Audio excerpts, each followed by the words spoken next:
Following came all the way from Lucknow. Nitya तो वो वापस आपके बीच में आए हैं और थोड़ी सी बात अब हमारे बिजनेस करने के ऊपर आपसे करेंगे। और हम लोग बहुत भाग्यशाली हैं, बहुत खुशकिस्मत हैं। पहले तो प्रिविलेज्ड अपने आप को मानते हैं कि हमें ब्रिट वर्ल्ड वाइड ने ये मौका दिया कि हम आपके बीच में आए और अपनी स्टोरी, अपने एक्सपीरियंसेस आपके साथ शेयर कर सकें। और दूसरा प्रिविलेज ये है कि हमारे पास एक ऐसा प्रूवन सिस्टम है, जिस प्रूवन सिस्टम के थ्रू हमारे लिए काम काफी आसान हो जाता है।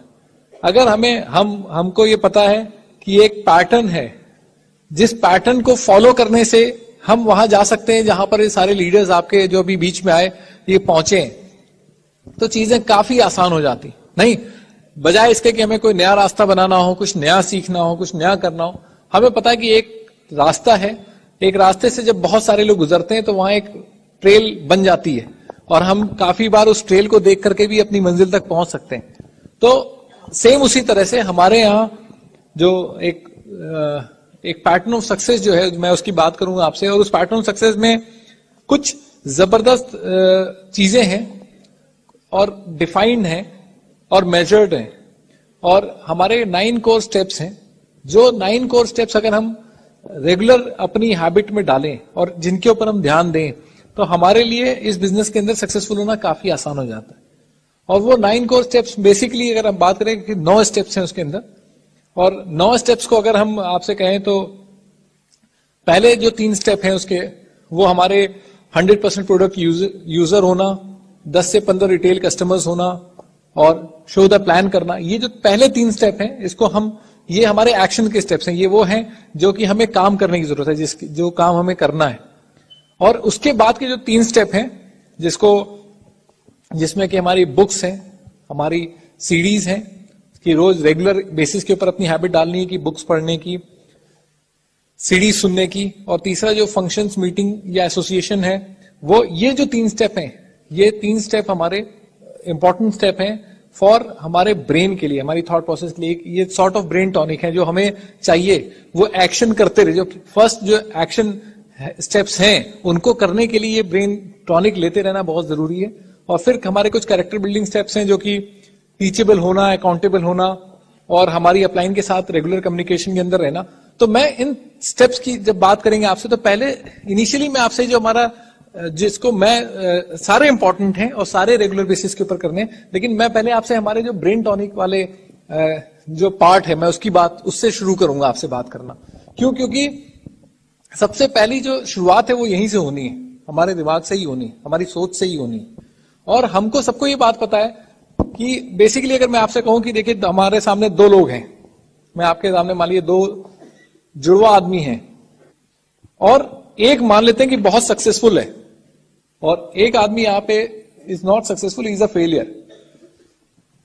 दोनों जुड़वा भाई हैं, दोनों देखने में बिल्कुल एक जैसे हैं, सब कुछ बिल्कुल सेम है, दोनों का एक ही फैमिली है, सब कुछ एक है। तो आखिर अगर इसके डेप्थ में जाएं तो ये क्यों सक्सेसफुल है और ये क्यों फेलियर है ना? और जब आप इसके उसमें सोचेंगे, समझेंगे, जाते रहेंगे, डिटेल में एनालिसिस करेंगे, तो समझ में सिर्फ एक ही बात आएगी कि जो फर्क है सक्सेस और फेलियर का, ये डिस्टेंस जो है वो सिर्फ 6 इंचेस का है, ये सोच का। और अगर इसको दिमाग में देखें तो अब ये सोच आती कहां से? इस सोच के बारे में अगर हम बात करें तो हमारी शरीर के 2 हिस्से हैं, एक गर्दन के ऊपर का हिस्सा है, एक गर्दन के नीचे का हिस्सा है। ज्यादातर लोग क्या कर रहे हैं, अपने गर्दन के नीचे का हिस्से का तो हम बहुत ख्याल रखते हैं, खाना खाते हैं अपने शरीर के लिए।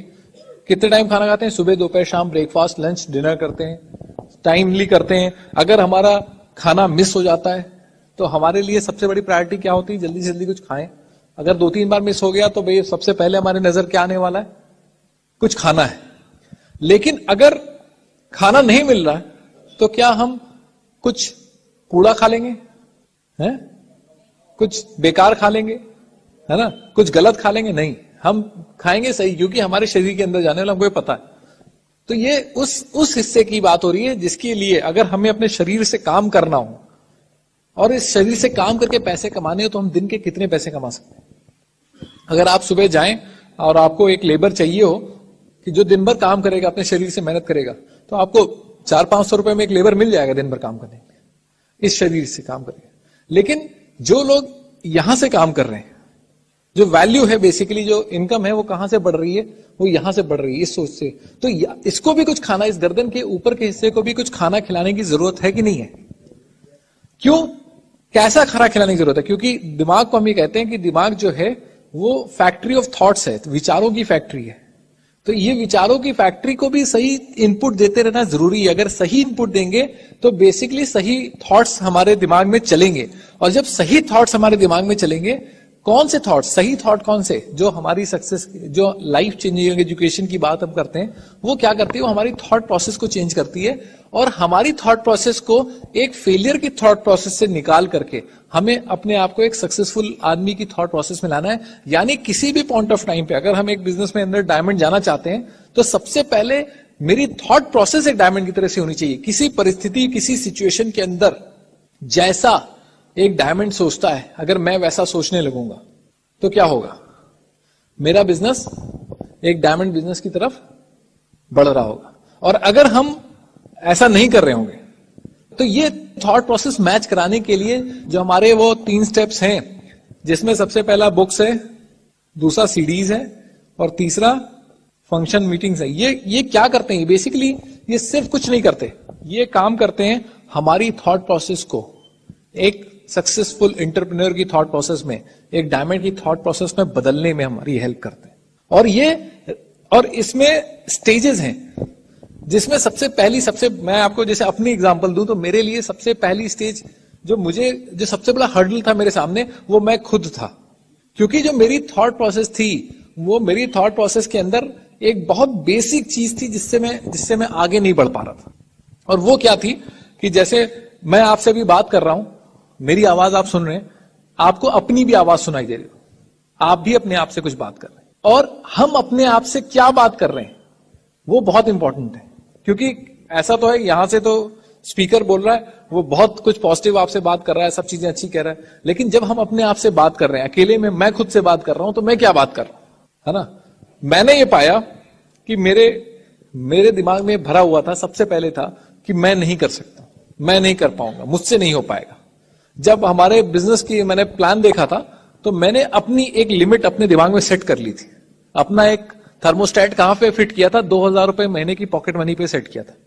अब जहां सिल्वर की बात हो रही है, गोल्ड की बात हो रही है, तो मुझे पता है कि मैं नहीं कर सकता हूं, मैं उसके बारे में सोच भी नहीं रहा हूं। मैं अपने 2000 रुपए के बारे में सोच रहा हूं, बस उतने पे लिमिट है मेरी। लेकिन जब हम ये ब्रेन टॉनिक लेने लगे, जब हम ये बुक्स पढ़ने लगे, जब हम सीडी सुनने लगे, जब हम फंक्शंस मीटिंग्स में रहने लगे, तो क्या हुआ? ये थर्मोस्टेट जो है थोड़ा ऊपर होने लगा, थोड़ा हमको समझ में आने लगा कि नहीं, हम ऊपर कर सकते। उसके अलावा क्या होता था? हमारे फ्रेंड्स ने कहा तुम नहीं कर सकते हो, हमारे रिलेटिव्स ने कह दिया तुम नहीं कर सकते हो, बहुत लोग के पेरेंट्स भी कह देते हैं तुम नहीं कर सकते हो। लेकिन एक बड़ी खूबसूरत बात है इस बिजनेस की, आप इस बिजनेस में, इस हॉल के अंदर जितने भी लोग बैठे हैं, अप्लायंस बैठे हैं, जितने लीडर्स बैठे हैं, आपको दुनिया में कोई भी आदमी आपसे आकर के ये कह देगा तुम नहीं कर सकते हो, लेकिन आप इनके मुंह से, अपनी अपलाइन के मुंह से कभी ऐसा नहीं सुनेंगे कि तुम नहीं कर सकते हो। वो हमेशा सिर्फ एक बात आपसे कहेंगे, you can do it, you can do it. मैंने अपनी अपलाइन से हजारों बार कहा मैं नहीं कर सकता हूं, लेकिन उन्होंने मुझसे हमेशा कहा तुम कर सकते हो, तुम कर सकते हो, तुम कर सकते हो, तुम कर सकते हो, तुम कर सकते हो। मैं कर सकता हूं, इतना सोचने में मुझे बहुत टाइम लगा, इस लेवल तक आने में, इस अपनी ये 6 इंचेस को यहां तक लाने में, सिर्फ ये सोचने में कि यस इट्स पॉसिबल, मैं कर सकता हूं।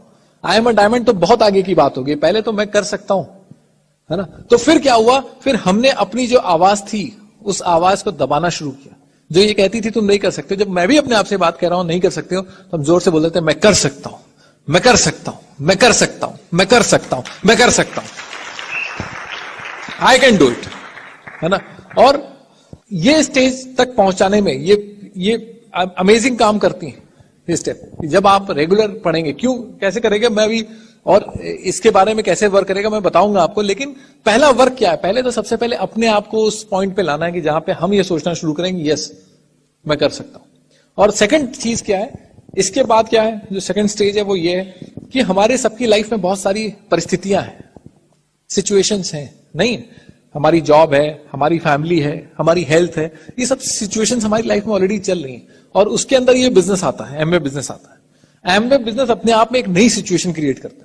अब होता क्या कि ये परिस्थितियां हैं और अब मैं सोचता हूं कि भैया हमारे दिमाग में कई बार रहता हो कि यार ये परिस्थिति सही हो जाए तब फिर मैं इस परिस्थिति पे काम करूंगा, फिर ये परिस्थिति ठीक करूंगा, फिर मैं उस परिस्थिति के ऊपर काम करूंगा और उसके बाद कहीं पे हमारे एमवे का नंबर आता है ना, इस तरह से कि भाई अभी तो मेरा एग्जाम आने, बच्चों का एग्जाम है, तो बच्चों के एग्जाम तक तो मैं कुछ नहीं करने वाला हूं, फिर हमारे भाई की शादी है, फिर उस तक मेरा पहले उसको देखना है, तब तक मार्च आ जाएगा, मार्च के अंदर मुझे फिर अपना ऑफिस का देखना पड़ेगा, उसके बाद तो फिर क्या होता है कि कई बार वो हम क्या करते हैं, हम एक परिस्थिति को के ऊपर फोकस करते हैं और इसको ऐसे समझना पड़ेगा। ये बिजनेस ने हमें सिखाया एक बहुत खास बात कि जो समस्याएं हैं, प्रॉब्लम्स हैं, सिचुएशंस हैं, है ना, कई लोगों के लिए एक परिस्थिति है, कई लोग उसको एक प्रॉब्लम की तरह से देखते हैं, कई लोग एक तकलीफ की तरह से देखते हैं, कई लोग एक चैलेंज की तरह से देखते हैं, लेकिन अल्टीमेटली वो क्या है, वो ऐसी सिचुएशंस है जो हम डेली लड़ाई लड़ रहे हैं, जिनसे मेंटल लेवल पे लड़ रहे हैं या फिजिकल लेवल पे लड़ रहे हैं, लड़ाई लड़ रहे हैं रोज। तो सबसे पहले ये समझना पड़ेगा कि सारी स्थितियां, परिस्थितियों को हम मैनेज कर सकते हैं। मेरे अंदर वो पोटेंशियल है कि मेरे को जो भी प्रॉब्लम्स दी गई हैं मैं उनको मैनेज कर सकता हूं, आई कैन मैनेज। मेरे को कोई ऐसी परिस्थिति नहीं दी गई जो मैं मैनेज नहीं कर सकता। अगर मैं नहीं कर सकता हूं कोई परिस्थिति तो मुझको वो प्रॉब्लम नहीं मिली है, मुझको वही प्रॉब्लम्स दी गई हैं जो कि मैं मैनेज कर सकता हूं, मैं सॉल्व कर सकता हूं और सारी एक साथ भी मैनेज हो सकती है। ऐसा नहीं कि वन एट अ टाइम पे नहीं। एक लड़का जो है एक गुरु जी के पास गया कि मेरी यही सवाल का जवाब पूछने के लिए कि मेरी सारी समस्याएं कब खत्म होंगी।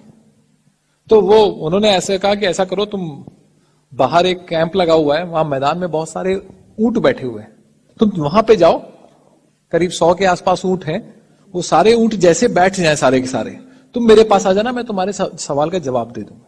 वो बाहर गया और बाहर जाकर के वो इंतजार करने लगा। रात हो रही थी धीरे धीरे, तो वो देख रहा था कि काफी सारे ऊंट पहले तो सारे ही खड़े थे, फिर उसमें से कुछ बैठने लगे, कुछ सोने लगे, तो वो होपफुल हो रहा। तो फिर उसने कहा कि काफी सारे बैठ गए, कुछ नहीं बैठे थे। फिर जब वो कुछ बैठने लगे तब तक जो पहले से बैठे हुए थे काफी, तो खड़े हो गए, है ना। फिर कुछ और बैठे तो कुछ और खड़े हो गए। अब वो पूरी रात परेशान रहा, काफी देर तक इंतजार करता रहा, लेकिन सारे के सारे ऊंट एक साथ नहीं बैठे। तो वो वापस आया उनके पास कि सर मैं तो बहुत देर इंतजार करता रहा, वो बैठे नहीं, मेरी सवाल का जवाब दीजिए। कहते जैसे वो सारे ऊंट एक साथ नहीं बैठे वैसे सारी प्रॉब्लम एक साथ सॉल्व नहीं होंगी तुम्हारी कभी लाइफ, है ना।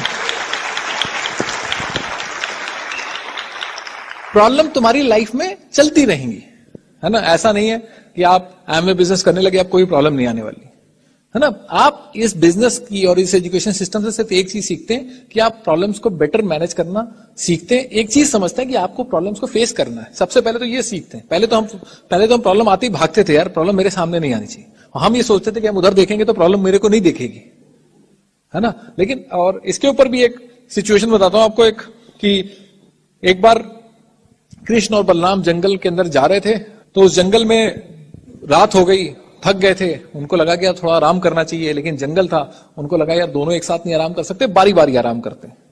तो पहले कृष्ण सो गए और बलराम इंतजार करने लगे और देखने लगे कोई आता। तब तक उनकी नजर पड़ी, एक दूर से एक आदमी आ रहा था और उन्होंने जब उस आदमी को देखा तो वो एक राक्षस नुमा चेहरा था और बड़ा सा खतरनाक जैसा आदमी था। और वो जब उन्होंने उसको देखा तो उनको थोड़ा सा हल्का सा डर लगा, तो वो थोड़ा सा पीछे की तरफ आए। तो जब वो थोड़े पीछे की तरफ हुए तो उन्होंने देखा कि उसकी स्पीड थोड़ी सी तेज हुई, वो और तेजी से और थोड़ा सा और आक्रामक हो गया और थोड़ा बड़ा हो गया। वो और पीछे आए तो देखा वो और बड़ा होने लगा और खतरनाक सा होने लगा। तो ये पीछे की तरफ दौड़े तो वो और बड़ा होकर के उसने इनको दौड़ा लिया, और जब दौड़ाए तो इनको ठोकर लगी और ये गिरे और इनको चोट लगी, बेहोश हो गए। लेकिन लकीली इनका हाथ कृष्ण के पैर पे पड़ गया गिरते गिरते, और कृष्ण उठ के खड़े हो गए। और उठ के जब उनको नहीं कुछ पता था, उन्होंने देखा, तब तक उनको देखा कि एक बड़ा सा राक्षस नुमा आदमी उनकी तरफ दौड़ता हुआ आ रहा है। जब वो देखा उन्होंने दौड़ता हुआ आ रहा है तो वो एकदम से उसकी तरफ बढ़े आगे। तो जब वो उसके सामने आगे की तरफ बढ़े तो वो थोड़ा सा पीछे हुआ और थोड़ा छोटा हो गया। तो इन्होंने और जोर से उसके तेजी से उसको अटैक किया उसको, है ना। तो जब इन्होंने उसके ऊपर अटैक किया एग्रेसिवली तो थोड़ा और पीछे हुआ, थोड़ा और छोटा हुआ। अब इन्होंने उसको दौड़ा लिया और वो क्या हुआ, बहुत छोटा हो गया। और उन्होंने उसको पकड़ लिया हाथ में, और हाथ में पकड़ के अपनी कमर में बांध लिया। अब सुबह बलराम जी की नींद खुली, उठे, अरे वो एक बहुत बड़ा सा दैत्य, वो कहाँ है? तो क्या दैत्य कोई नहीं, इसकी बात करो? कह रहे अरे यही तो है, लेकिन ये तो बहुत बड़ा था रात में, और ये बड़ा होता जा रहा था। उन्होंने कहा ये जस्ट प्रॉब्लम्स की तरह से, जब आप प्रॉब्लम से पीछे हटते हैं, घबराते हैं और पीछे होते हैं, तो प्रॉब्लम थोड़ी बड़ी होती है और आपके ऊपर हावी होने लगती है। और जब आप प्रॉब्लम्स को आगे फेस करते हैं और उनको चैलेंज करते हैं, तो प्रॉब्लम पीछे होती है और प्रॉब्लम छोटी होने लगती है।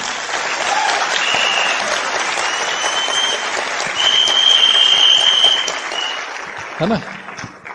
और सीरियसली हम सबकी लाइफ में 3 चीजें हैं, एक है ड्रीम, एक है स्ट्रगल और एक है विक्ट्री।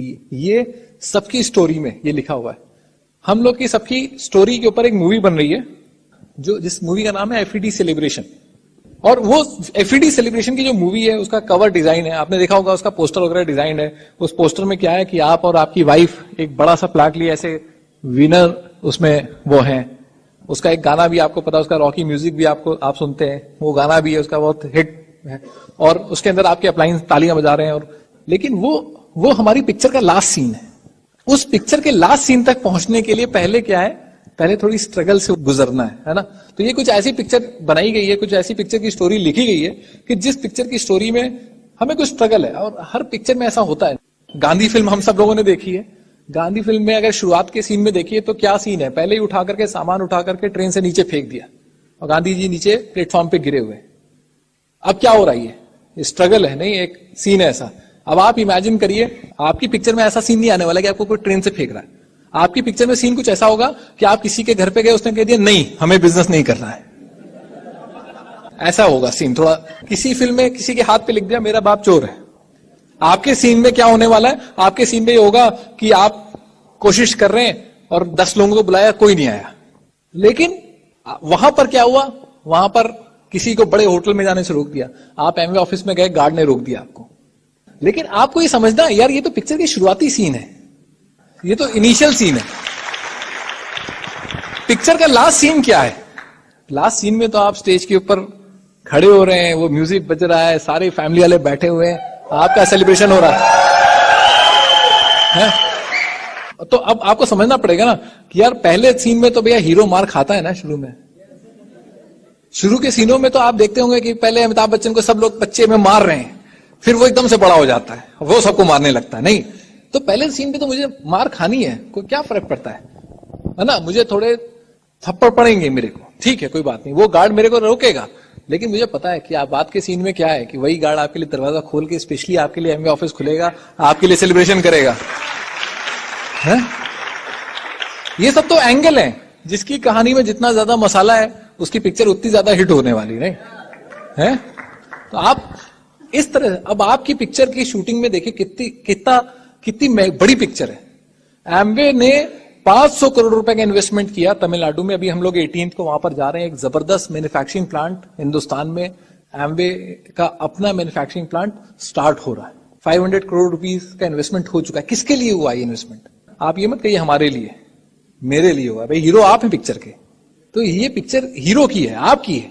तो आपके पिक्चर के लिए ये इन्वेस्टमेंट कर दिया एमवे ने। टीवी के ऊपर रोज ऐड आता है, किसके लिए आता है ना? मेरे लिए आता है ना? नितेश और अंकिता दीक्षित आज यहां पर आए हैं, किसके लिए आए हैं? आपके लिए आए, सिर्फ आपकी पिक्चर के लिए आए। अब चक्कर ये फंस जाता है कई बार कि पिक्चर की शूटिंग में आप डेट ही नहीं दे रहे हैं।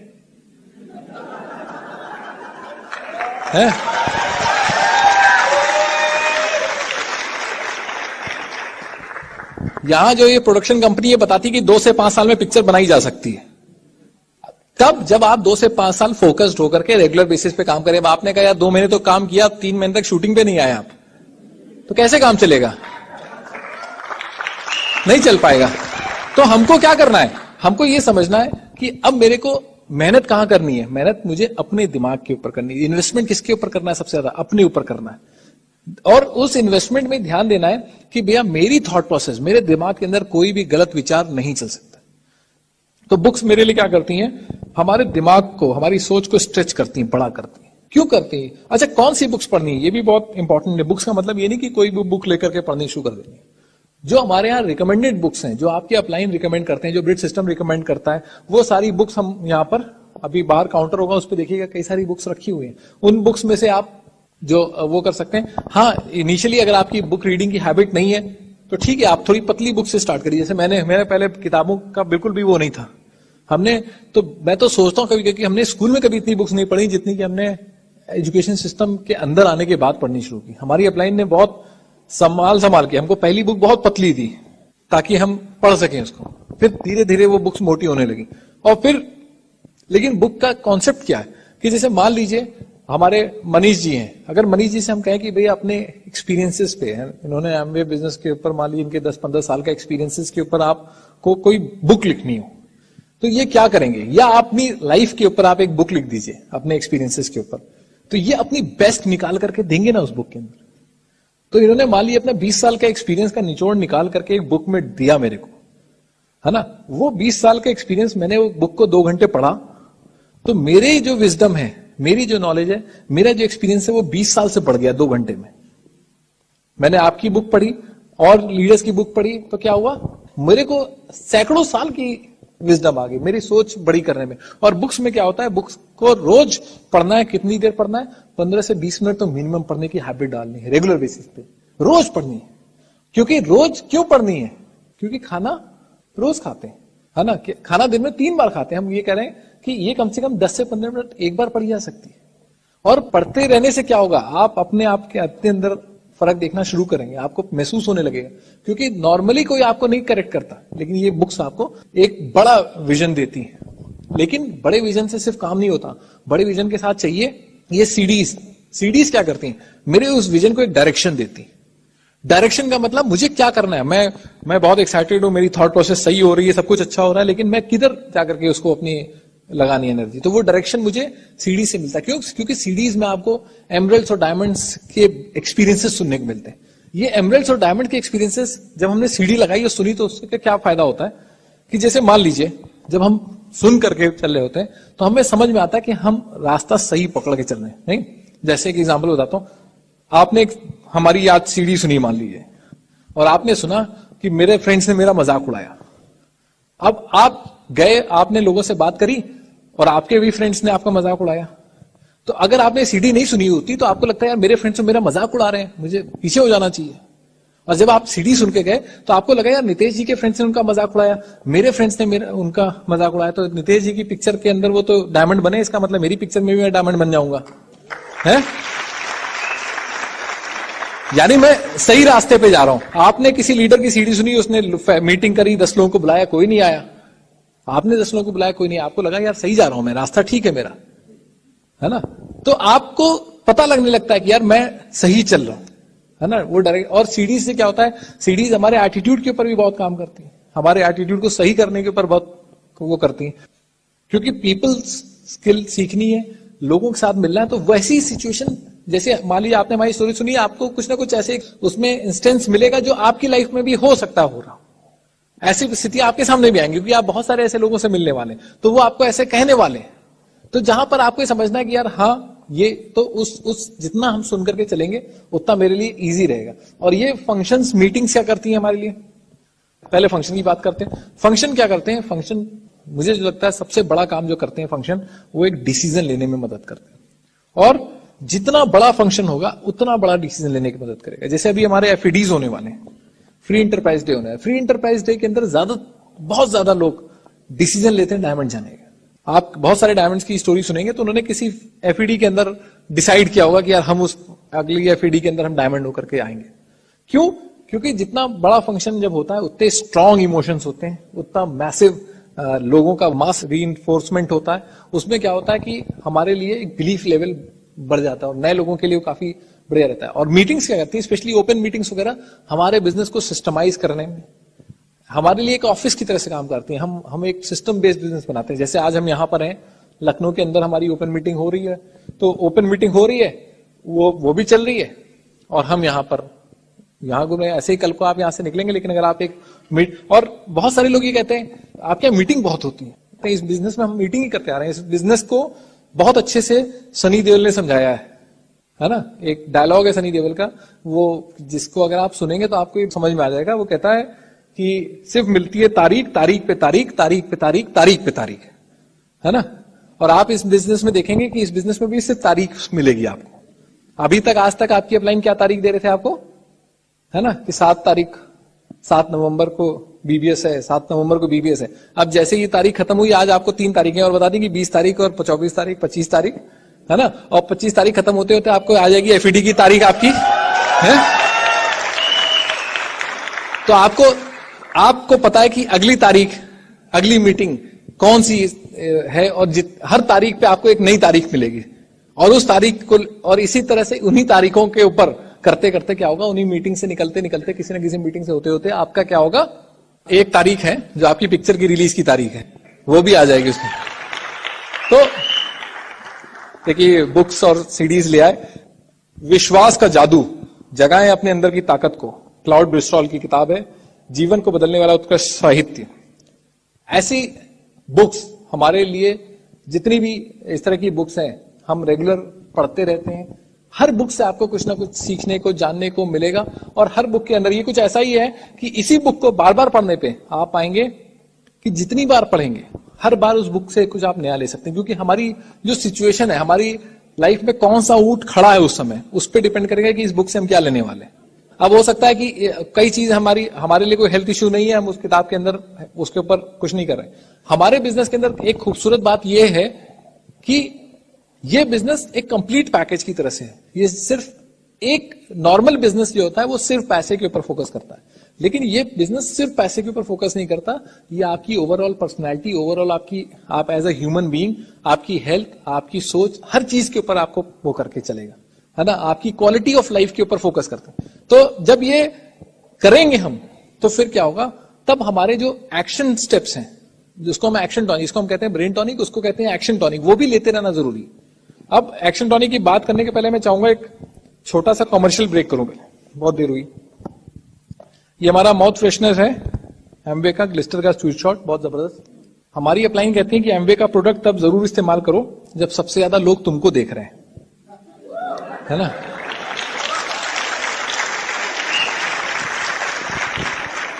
और है भी जबरदस्त एमवे के प्रोडक्ट्स।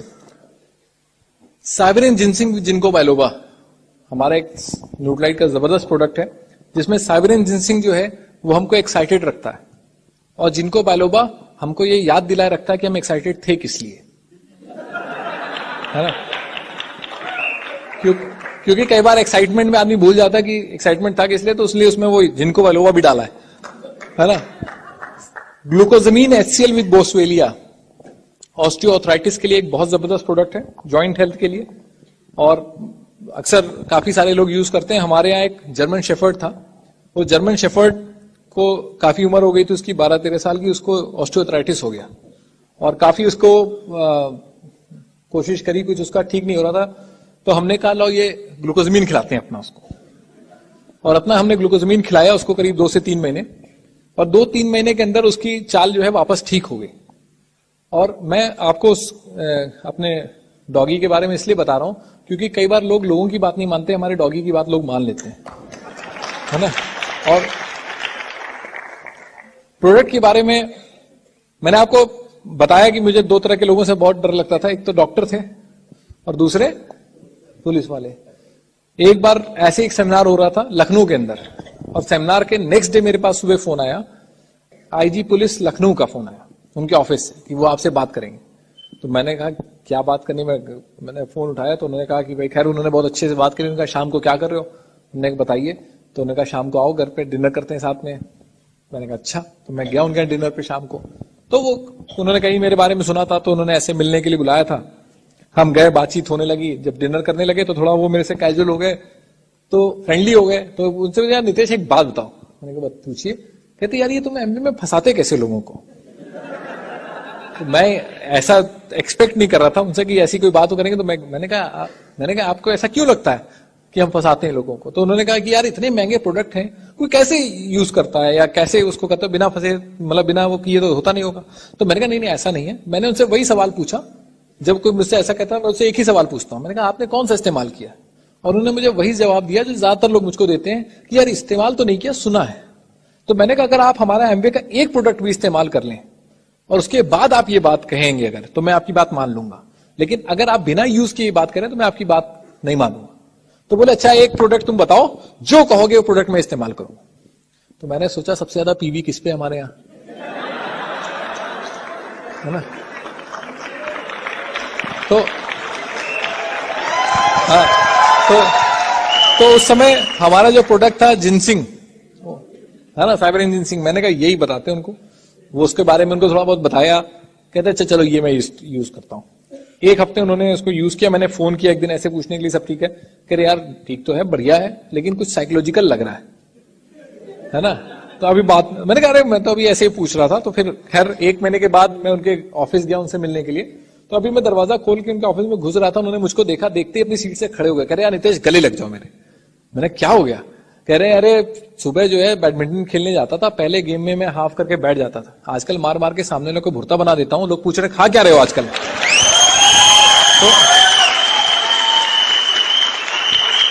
तो बेसिकली जब आप देखेंगे इतने जबरदस्त प्रोडक्ट हैं, तो आपके लिए जो हमारा एक्शन स्टेप्स टॉनिक का पहला है 100% यूजर, ये बहुत सिंपल स्टेप है ये, और ये मैंडेटरी स्टेप है कि अगर आप खुद यूजर नहीं है तो आपको किसी भी दूसरे आदमी से बात करने की जरूरत नहीं है।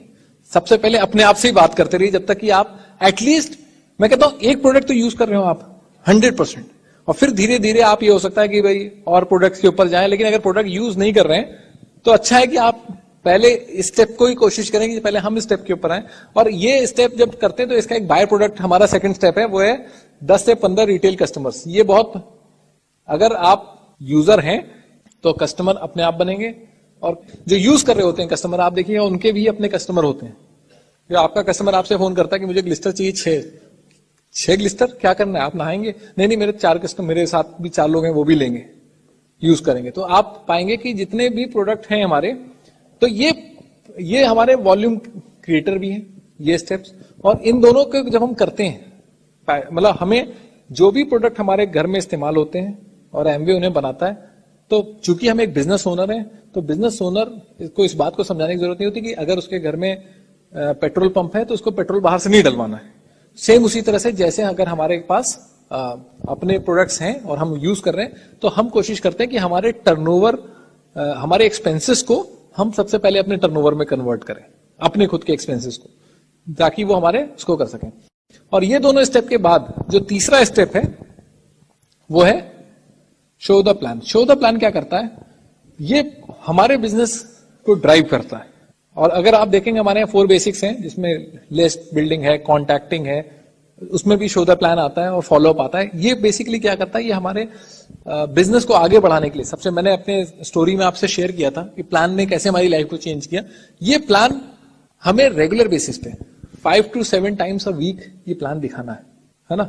अब प्लान दिखाने के लिए सबसे इंपॉर्टेंट क्या है, पहले हमें खुद ये प्लान, ये कॉन्सेप्ट समझ में आना चाहिए, हमें खुद पता होना चाहिए कॉन्सेप्ट क्या है, प्लान क्या है। और ये प्लान बेसिकली क्या करता है, ये क्वालिफाई करने में आपकी हेल्प करता है उन लोगों को जो कि आपके बिजनेस के लिए बने हैं, है ना। अच्छा, हमारे यहाँ जब 100% प्रोडक्ट यूजर की हम बात करते हैं, तो बेसिकली इसमें हमारे यहाँ एक प्रोडक्ट है डेली, एक ऐसा प्रोडक्ट है जो हम सब खा सकते हैं, रोज खाना चाहिए, जिसके अंदर एक टैबलेट के अंदर 13 विटामिन और 11 मिनरल्स हैं, जिसमें हमारे बेसिक आरडीए हमको मिल जाता है। लेकिन इस बिजनेस को करने के लिए एक विटामिन और खाने की जरूरत है जो डेली में नहीं है। वो क्या होता है, वो जब आप ये एसटीपी करते हैं तो आपको खाने को मिलता है। उसका विटामिन का नाम है विटामिन नो, है ना।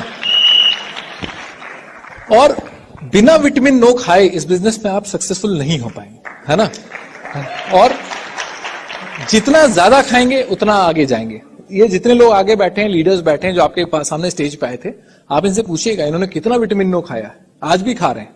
और हमको ये समझना है कि ये जब हम प्लान दिखाते हैं तो या तो वो हमारे को वो लोग मिलते हैं जो हमारे साथ चाहिए, नहीं वो मिलते हैं तो हमको हमारा विटामिन नो मिल जाता है जो हमें चाहिए हमारे बिजनेस के लिए। तो आपको वो कुछ दे करके ही जाता है, कुछ आपसे लेकर के नहीं जाता है। और ऐसे भी समझिए, जैसे मान लीजिए मैं आज राजकोट में आता और मुझे राजकोट में 6 ऐसे लोग चाहिए थे जो कम से कम 1 लाख रुपए महीने की सैलरी पे मैं उनको रख सकूं, जॉब देनी हो मुझे। मेरे पास 6, मेरी एक कंपनी है उसमें 6 वैकेंसीज हैं, जिस वैकेंसी पे की क्वालिफिकेशन क्राइटेरियाज हैं कुछ, और 1 लाख रुपए की सैलरी है। तो मैं एक पेपर में ऐड देता कि फला फला जॉब प्रोफाइल और ये क्राइटेरिया, मैं 2 भी चाहिए, मैंने करके पेपर में ऐड निकाला। और मान लीजिए उसके इंटरव्यू के लिए 1000 आदमी आ गया, मेरे पास वैकेंसी है 6, आदमी है खड़ा बाहर 1000। अब मैं बैठा हूं टेबल के ऊपर, इंटरव्यू ले रहा हूं। तो जब मैं इंटरव्यू ले रहा हूं तो मेरे दिमाग में सिर्फ एक बात चल रही है कि मुझे 994 लोगों को रिजेक्ट करना है, सो दैट कि मैं उसमें से बेस्ट जो है 6 जो मुझे चाहिए वो मुझे मिल सके। तो मैं जब उनसे पूछूंगा, बात करूंगा, तो मेरे दिमाग में से भी होगा कि भाई अच्छा उनके अंदर क्या कमी खोज करके कोई रीजन खोजूं कि इनको मैं हटा सकूं ताकि मैं उनमें से सेलेक्ट कर सकूं। ठीक है, सेम ऐसा ही होता है जब हम ये शोधा प्लान कर रहे होते हैं किसी काम में कि हमको भी अपने बड़े बिजनेस को बनाने के लिए हमें कुछ ऐसे पार्टनर्स चाहिए जो हमसे भी ज्यादा एक्साइटेड हो, एनर्जेटिक हो, फास्ट हो, हंग्री हो, है ना, एम्बिशियस हो। और जब हम उनके साथ, बस फर्क इतना है कि जब इंटरव्यू में ले रहा होता हूं तो रीजन मुझे उसको देना पड़ता है कि मुझे उसको क्यों नहीं जॉब देनी। और यहां पर क्या होता है कि जब मैं यहां उसको प्लान दिखाता हूं तो वो रीजन वो खुद खोज करके बता देता है कि वो मेरे साथ क्यों नहीं पार्टनरशिप करना चाहता है ना। और मुझे इस बात को समझ करके इस प्लान को दिखाना है कि मैं किसी को डायमंड नहीं बना सकता हूं, मैं किसी को लीडर नहीं बना सकता हूं, वो है उसके अंदर के। मुझे उसको, ये business is not of creating leaders but of finding leaders. Leadership जिनके अंदर है उन तक पहुंचना है मुझे, और वो पहुंचने के लिए विटामिन नो खा करके पहुंचना पड़ेगा, क्योंकि मुझे पता नहीं कि किसके अंदर है। जैसे इस हॉल के अंदर इतने सारे लोग बैठे हुए हैं, लेकिन मुझे ये बात पता है कि इस हॉल के अंदर कुछ लोग ऐसे हैं जो इंजीनियर्स हैं? हाथ उठा सकते हैं? ओह सॉरी, गलत सवाल पूछा। ऐसा इंजीनियर्स काफी सारे हैं, है ना। कुछ ऐसे लोग हैं जो हाउसवाइफ्स हैं, है ना, कुछ स्टूडेंट्स हैं, है ना, काफी सारे। अब मुझे ये तो पता है कि कुछ स्टूडेंट्स हैं, लेकिन वो हॉल में कहां बैठे हैं मुझे नहीं पता है, वो कहां पर हैं ये मुझे नहीं पता है। मुझे ये पता है कि इस हॉल में ऐसे लोग बैठे हैं जिनका बर्थडे नवंबर के महीने में पड़ता है? ऐसे लोग हैं जिनका बर्थडे नवंबर में है ना, है इस हॉल के अंदर, मुझे पता है, लेकिन ये नहीं पता कि वो कहां बैठे हुए हैं। इस हॉल में ऐसे लोग हैं जिनकी शादी की सालगिरह पड़ती है नवंबर के महीने में, तो मुझे पता है कि इस हॉल के अंदर ऐसे लोग हैं जिनकी शादी की सालगिरह नवंबर के महीने में है, लेकिन कहां बैठे मुझे नहीं पता। मुझे पता है इस हॉल के अंदर अमित हैं, कोई बैठा है जिसका नाम अमित है, जैसे वहां बैठे अमित, एक अमित साहब यहां बैठे, एक यहां बैठे, है ना, और कहां है अमित जी? इधर भी है कोई, है ना। तो मान लीजिए यहाँ पे ये 3-4 अमित लोग यहाँ बैठे हुए, मुझे पता है इस हॉल के अंदर 4 अमित बैठे हुए हैं, लेकिन कहां बैठे मुझे नहीं पता। तो इनको वहां अमित जी तक पहुंचने के लिए मुझे क्या करना पड़ेगा? मैं कहां से शुरू करूं? मैं यहां से पूछूंगा, मैं इनसे ही पूछूंगा कि क्या आप अमित हैं? तो ये मुझे क्या कहेंगे? नो। तो अगर ये मुझे ये विटामिन नो दे रहे हैं, है?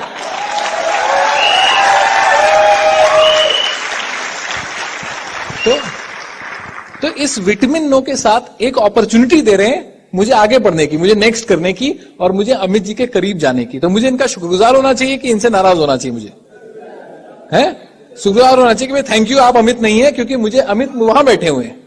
अब चैलेंज क्या हो जाता है कि सबसे बड़ा चैलेंज हो जाता है कि हम कहते हैं कि नहीं, आपको पता नहीं, आप ही अमित हैं, है ना।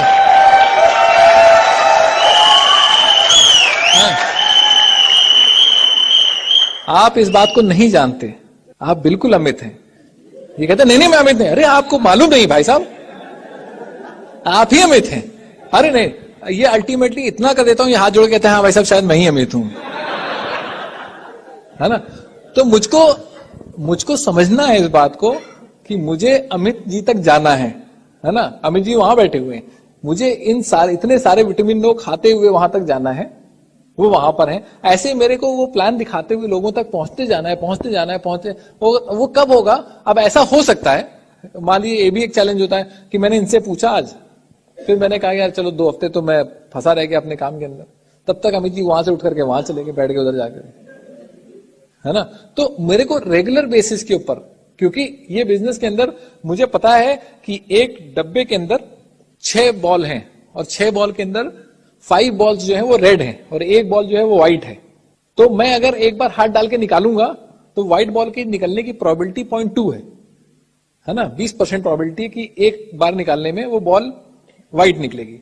लेकिन अगर मैं जल्दी जल्दी निकालूंगा, है ना, या एक बार में 6 बॉल्स निकालूंगा, तो 100% प्रोबेबिलिटी कि एक बॉल उसके अंदर व्हाइट होगी। तो सेम उसी तरह से मैं जब ग्रुप्स में और बंचेस में काम करूंगा और जल्दी जल्दी काम करूंगा, तो क्या होगा, उसमें मेरे को मेरे अमित की मिलने की पॉसिबिलिटी बढ़ जाएगी। अब और कई केसेस में 100% हुई, 100% प्रेडिक्टेबल बिजनेस है जो कि हम अपने एफर्ट से ये वो कर सकते हैं कि हाँ ये हमारा बिजनेस के थ्रू हम उन लोगों को ला सकते हैं। तो अब क्या करना है, ये प्लान ये क्वालिफाई करते रहना जरूरी है, लोगों को प्लान दिखाना, रेगुलर बेसिस के ऊपर प्लान दिखाना। और होता क्या है कि कई बार हम खूब सारा ब्रेन टॉनिक लेते हैं लेकिन एक्शन टॉनिक नहीं लेते। कई बार होता है कि एक्शन टॉनिक ले रहे होते हैं लेकिन ब्रेन टॉनिक नहीं ले रहे होते। ये दोनों का जब बैलेंस बनता है ना तो फर्क क्या आता है वो बताता हूं आपको। एक बार एक आदमी जा रहा था रास्ते के ऊपर और रास्ते पे उसकी 3 मजदूर बैठे हुए थे और पत्थर तोड़ रहे थे।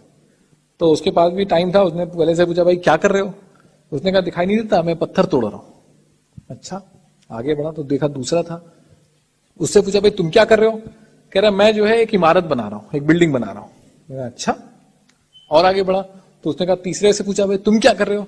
कहते मैं जो है भगवान का मंदिर बना रहा हूं। अब ये तीनों आदमी काम क्या कर रहे हैं? एक ही काम कर रहे हैं, पत्थर तोड़ रहे हैं। लेकिन फर्क क्या है? जो एटीट्यूड के फर्क है उसका फर्क कहां दिखाई दे रहा है, रिफ्लेक्ट कहां कर रहा है? जब ऐसे जो हमारा बिजनेस है, जब हम ये सही ब्रेन टॉनिक के साथ ये बिजनेस करते हैं, कई बार होता है कि हम प्रोडक्ट सेल कर रहे हैं या हम इस महीने का टारगेट पूरा करना चाह रहे हैं या हमें कुछ लोगों को फंसाना है, ऐसा भी हो सकता है। और एक ऑप्शन है कि भाई मुझे लोगों की लाइफ चेंज करनी है।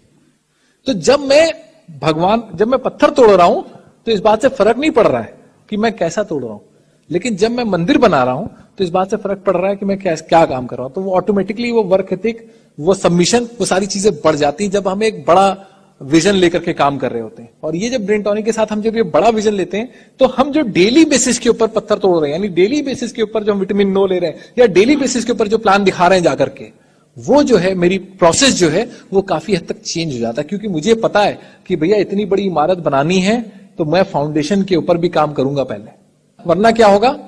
अभी हमारे बहुत जबरदस्त लीडर सुगीत अजवानी जी आए थे, उन्होंने एक बहुत अच्छी बात कही। उन्होंने कहा कि भाई इस महीने के बोनस के लिए, इस साल के बोनस के लिए, इन चीजों के लिए बिजनेस मत बिल्ड करो, बिजनेस सही से बिल्ड करो, ऑटोमेटिकली ये सारी चीजें आपके पास आ जाएंगी। और अगर आप एमवे बिजनेस एक बार सही से बिल्ड कर लेंगे, हम ये नहीं कहते कि आप बहुत बड़ा बिजनेस बिल्ड कर देंगे तो कुछ होगा, आप अगर छोटा बिजनेस भी सही से बिल्ड कर देंगे एमवे का, छोटा बिजनेस का मतलब मैं कह रहा हूं 10,000 पीवी का सही बिजनेस अगर बिल्ड करते हैं। मैं आपको बताता हूं, आपने मेरे अपलाइन का नाम क्या था? मैंने बताया था आपको, मदन लाल जी, आपने नाम सुना? क्या करते थे वो? इंजीनियर थे, है ना? मदन लाल जी इंजीनियर थे। उन्होंने ये बिजनेस 2 साल किया, सिर्फ 2 साल उन्होंने सही तरीके से किया बिजनेस। क्यों 2 साल किया? क्योंकि 2 साल के बाद एक रोड एक्सीडेंट में उनकी डेथ हो गई। लेकिन वो 2 साल का सही किया हुआ बिजनेस, और उन्होंने एक एएलएस पे गए, वो प्लैटिनम फोरम हमारे साथ गए थे और बैंकॉक के ट्रिप पे हमारे साथ गए थे। उसके बाद उनकी डेथ हो गई। लेकिन वो 2 साल के किए हुए बिजनेस की वजह से आज इस बात को करीब 13-14 साल हो गए। लेकिन अब इस साल, जैसे अगले महीने हम लोग का एमवे का पेरिस का ट्रिप जा रहा है, वो 2 साल की मेहनत की वजह से इस साल उनकी फैमिली, उनकी वाइफ और उनका बच्चा पेरिस जा रहे हैं, है ना? उनका बिजनेस फाउंडर प्लैटिनम लेवल पे था जब उनकी डेथ हुई। आज बिजनेस गिर करके 15% पे नहीं गया, आज बिजनेस ग्रो हो करके सैफायर लेवल तक पहुंच गया, है ना? उनकी इनकम उस समय 30-35 हजार रुपए महीने की थी, वो 35 हजार से घट करके 8 हजार नहीं हुई, वो 35 हजार से बढ़ के 70-80 हजार रुपए महीने की इनकम पे आ गए। और इतना ही नहीं, मैं एक इंसिडेंस बताऊंगा, आप अमेज्ड हो जाएंगे सुनकर पॉसिबिलिटीज। उन्होंने अपनी ड्रीम बुक में लिखा था कि शादी की 25वीं सालगिरह हम स्विट्जरलैंड में मनाएंगे। शादी के उस समय उनके 10 साल या 12 साल हुए थे, डेथ हो गई। हमें ये बात कैसे पता चली? एमवे के फेस टू फेस इवेंट में, जिसमें नए ट्रिप्स अनाउंस होते हैं, उसमें अनाउंस हुआ कि हम लोग नॉर्मली साउथ ईस्ट एशिया का ट्रिप ले रहे थे। उन्होंने, कंपनी ने अनाउंस किया कि हम एक मेगा एलएस करेंगे और आपको स्विट्जरलैंड लेके जाएंगे। हमारी अपलाइन बहुत इमोशनल हो गई उस दिन, उनकी वाइफ, और उन्होंने हमें बताया कि भाई ये वो उन्होंने लिखा था कि 25वीं सालगिरह हम वहां मनाएंगे। हमने कहा अच्छी बात है, स्विट्जरलैंड चलेंगे। तो मैंने कहा बढ़िया बात है। तो उन्होंने कहा नहीं, हमारी शादी की सालगिरह है इसी साल, 25वीं सालगिरह। हमने कहा अच्छा। लेकिन हमने कहा कि एमबे का ट्रिप होता था नवंबर दिसंबर के महीने में, जैसे भी हम लोग जा रहे हैं दिसंबर के महीने में जा रहे हैं, उनकी शादी की सालगिरह थी मई के महीने में। हमने कहा ये तो आपकी शादी सालगिरह मई में है, कोई बात नहीं, हम लोग सेम ईयर तो जा ही रहे। लेकिन तब तक क्या हुआ, एमवे ने कहा कि भाई कुछ वो टाइमिंग ऐसी सेट हुई कि एमवे ने कहा कि हम आपको मई के महीने में लेकर के जाएंगे। हम लोग ने जब सुना मई का महीना, तो फिर क्या हुआ, काफी सारे लोग इंडिया से जाते हैं तो कई बैचेस में जाते हैं। हम लोग हमेशा फर्स्ट बैच में जाते हैं। तो फर्स्ट बैच में की जो डेट्स थी और जो उनकी शादी की सालगिरह डेट्स थी वो अलग अलग थी, तो महीना सेम था। हमने कहा चलिए कोई बात नहीं। लेकिन तब तक एमवे से चिट्ठी आई कि आपका ग्रुप साइज कुछ ऐसा सेट हो रहा है कि उसको हम चाहते हैं कि अगर आप कहें तो हम सेकंड बैच में कर दें, और सेकंड बैच में वो एग्जैक्ट डेट्स थी जिसमें उनकी शादी की सालगिरह पड़ रही थी। हमने उनकी वाइफ, उनके बच्चे के साथ हमारी पूरी टीम ने, उनकी पूरी एलओएस ने उनकी शादी की 25वीं सालगिरह स्विट्जरलैंड में मनाई। किस बिजनेस की वजह से? जो 2 साल उन्होंने सही बिजनेस किया। आप इस बात का अंदाजा नहीं लगा सकते। इसको ऐसे समझिएगा कि आज हम यहां राजकोट में हैं, कम से कम 1500 किलोमीटर दूर हैं लखनऊ से, और करीब 14-15 साल बाद की बात है, उनकी डेथ के 15 साल बाद की बात है। आज आप मदन लाल जी का नाम जानते हैं, उनके प्रोफेशन के बारे में जानते हैं, उनके बिजनेस के बारे में जानते हैं। आज के 15-20 साल बाद यहां से हजारों किलोमीटर दूर क्या कोई ऐसा होने वाला है जो आपका नाम ले रहा हो कहीं पर खड़ा होकर के? है ना? वो तब हम ये जो एफर्ट कर रहे हैं, वो जो मोमेंटम बनेगा, वो जो लेगेसी होगी, वो उसके बारे में चिंता मत करिए। आप जो काम कर रहे हैं, जो लोगों के ड्राइंग रूम के अंदर शाम को जा रहे हैं या लोगों से बात कर रहे हैं, उसके अंदर सही तरीके से करिए, उसको राइट करिए, एक बार सही करिए। आप पाएंगे कि आपको पता भी नहीं लगेगा कि हजारों किलोमीटर छोड़ दीजिए, 15 साल छोड़ दीजिए, सैकड़ों सालों तक आपका नाम लेने वाले लोग रहेंगे।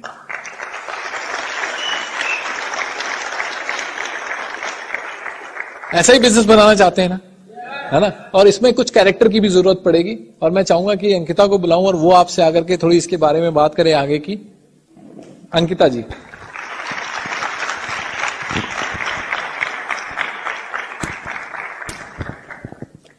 नमस्कार। नींद तो नहीं आ रही आप लोग को? बोर तो नहीं हो रहे हैं? पक्का? अच्छा, हमारे लखनऊ में क्या होता है कि जब टीचिंग सेशन स्टार्ट होता है तो फिर लोग सोने लग जाते हैं। तो कई बार मैंने फोटो खींची है लोगों की प्रूफ के लिए। तो बाद में फिर जब वो सो रहे होते तो उनको जगाओ कि आप सो गए थे क्या? तो नहीं, मैं सो कहाँ रहा था, मैं तो खो गया था ट्रेनिंग में। तो वो वाली सिचुएशन यहाँ पे तो नहीं है ना? गुड।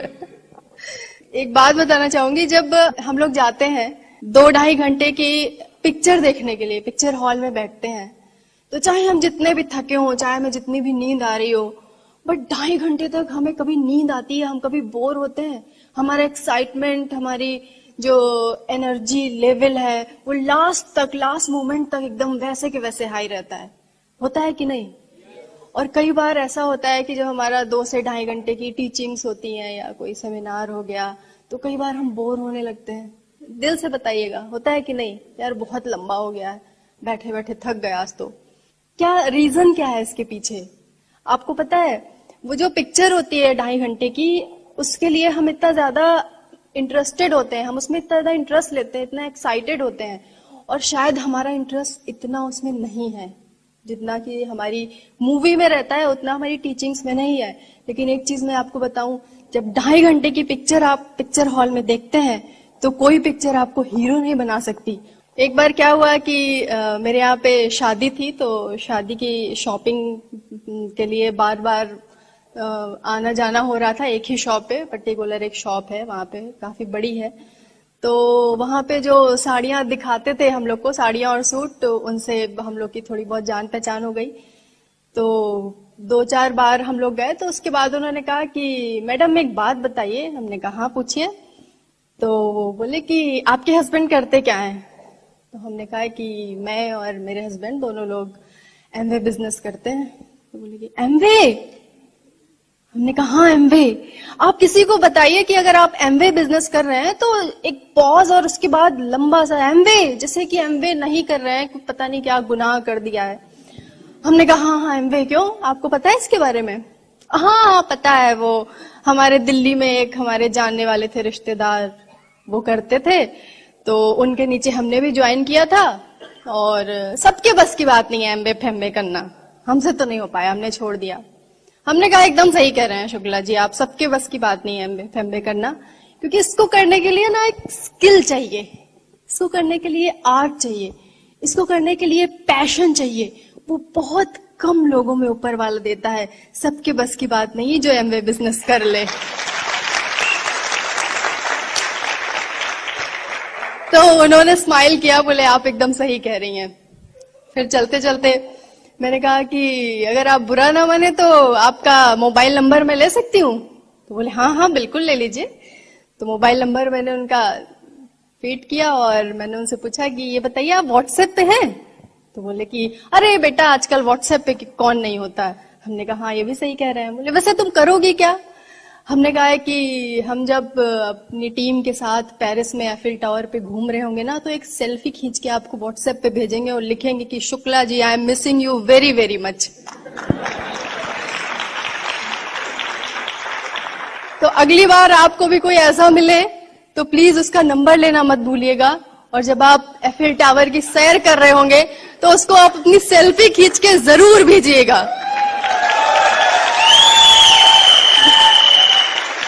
मैंने कहा ना लास्ट स्टेटमेंट हमेशा आपकी होनी चाहिए, और भले ही वो बोले ना बोले लेकिन उसको कहीं तो लगे यार सही में यार ये पेरिस घूम रहा है और हम यहाँ साड़ियां दिखा रहे हैं दुकान पे।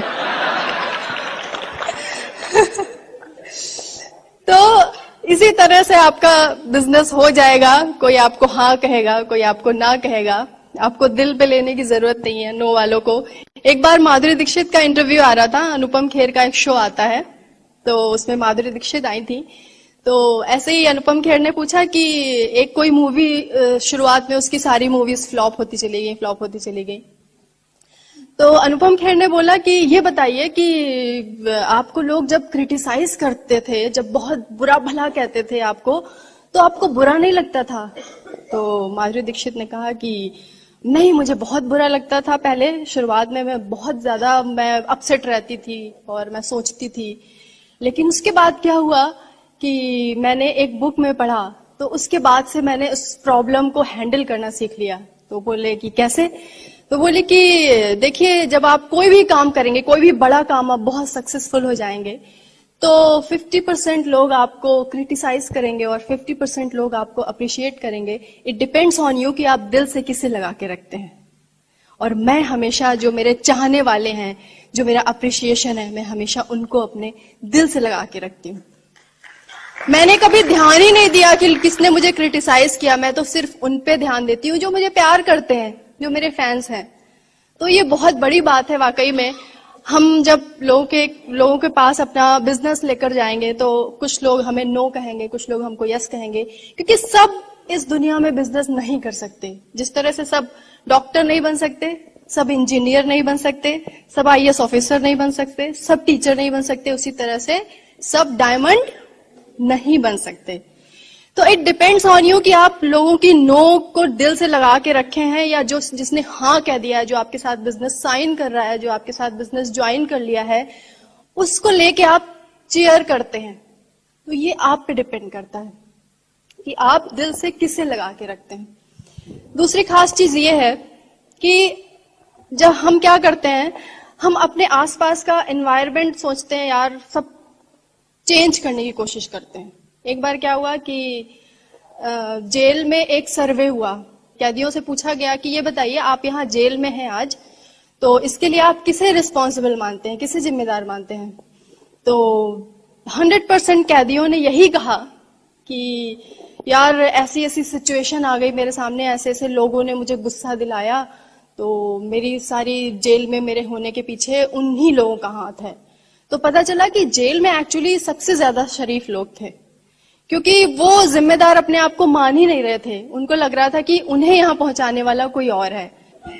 इसी तरह जब एक भ्रष्ट नेता घोटाले में पकड़ा गया, तो उससे पूछा गया कि ये बताइए कि आप जो भ्रष्टाचार कर रहे हैं, आप घोटाले में पकड़े गए, तो इसके लिए आप किसे जिम्मेदार समझते हैं, आप ये जिम्मेदारी लेते हैं क्या? तो वो कहता है ना बिल्कुल नहीं। तो पूछते हैं क्यों, पत्रकार पूछते हैं क्यों? तो बोले कि मैं कैसे जिम्मेदार हूं, इसके लिए जनता जिम्मेदार है, जिसने मुझे वोट दिया। वो जानती थी कि मैं भ्रष्ट हूं, फिर भी उसने मुझे वोट दिया। तो हम क्या करते हैं कि हमारी जो रिस्पॉन्सिबिलिटी होती है, उसके लिए हम हमेशा सामने वाले को ब्लेम करते हैं।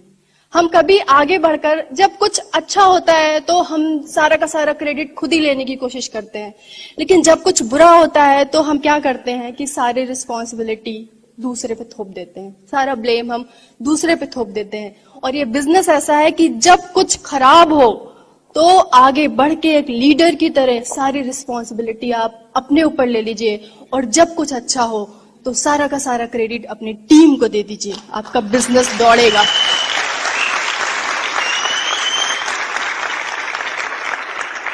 आपको पता है दुनिया में जब भी आप कुछ बड़ा करने का सोचेंगे, जब बड़ा काम करने जाएंगे, बड़ा बिजनेस बनाने के सोचेंगे, तो आपके साथ कुछ सिचुएशंस आएंगी।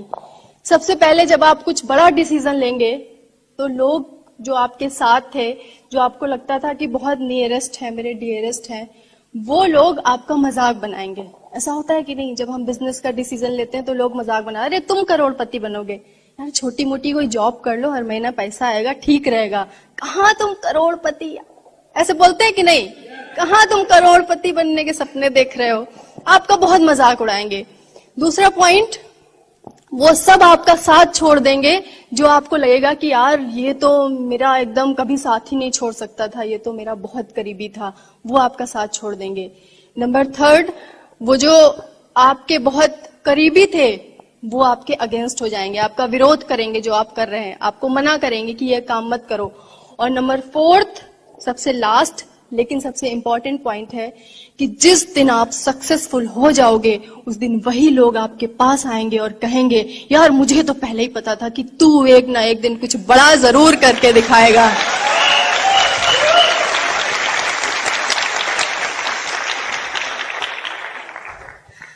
तो हमेशा चौथे पॉइंट को माइंड में रख के आप बिजनेस बनाइएगा। आपको बड़ा मजा आएगा, आपको बहुत फन लगेगा, आपको बहुत लाइट लगेगा, आपको बहुत इजी लगेगा, आपको बोझ नहीं लगेगा बिजनेस। बिल ब्रेट कहते हैं कि जब आप 1200 लोगों को एक प्लान दिखाते हैं, बिजनेस प्लान, तो 900 लोग आपको मना करेंगे बिजनेस में आने से, नो बोलेंगे।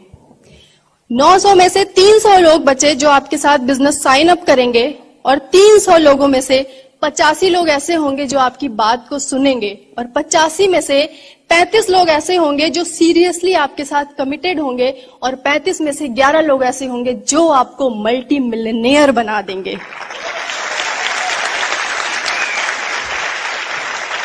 तो आपको मल्टी मिलियनेयर बनने के लिए 1200 लोगों को प्लान दिखाना वर्थ लगता है कि नहीं, ये बताइए मुझे। क्या मल्टी मिलियनेयर बनने के लिए हम 900 नोज नहीं सुन सकते? क्यों नहीं सुन सकते हैं? हम सुन सकते हैं, हम कर सकते हैं, और हम कर रहे हैं। आपको पता है बहुत जरूरी है टीचेबल रहना इस बिजनेस को करने के लिए। कई बार होता है कि हमें सब आता है, हमें लगता है ना हमें सब आता है, हम सब जानते हैं, हमें कुछ सीखने की जरूरत नहीं है। इतना कुछ है सीखने के लिए, इतना कुछ है कि हम पूरी उम्र अगर सीखते रहें तो भी हम सारी चीजों को नहीं सीख सकते। तो कभी भी आप ये मत सोचिएगा कि आपको सब आता है, आप बहुत एक्सपीरियंस्ड हैं। मुझे भी ऐसे लगता था, मुझे लगता था यार मैं बहुत पॉजिटिव मेंटल एटीट्यूड की बुक पढ़ती हूँ और मैं बहुत पॉजिटिव हूँ। एक दिन मैंने किसी बुक में पढ़ा, उसमें लिखा था कि आप अपना लेवल चेक करने के लिए कि आप कितने पॉजिटिव हैं, आप सुबह सो के उठिए तो एक नोटपैड लीजिए, एक पेन लीजिए, और सुबह से लेकर रात तक जो जो थॉट्स आती हैं, जो जो फीलिंग्स, नेगेटिविटी या पॉजिटिविटी, वो लिखते जाइए। मैंने वही किया।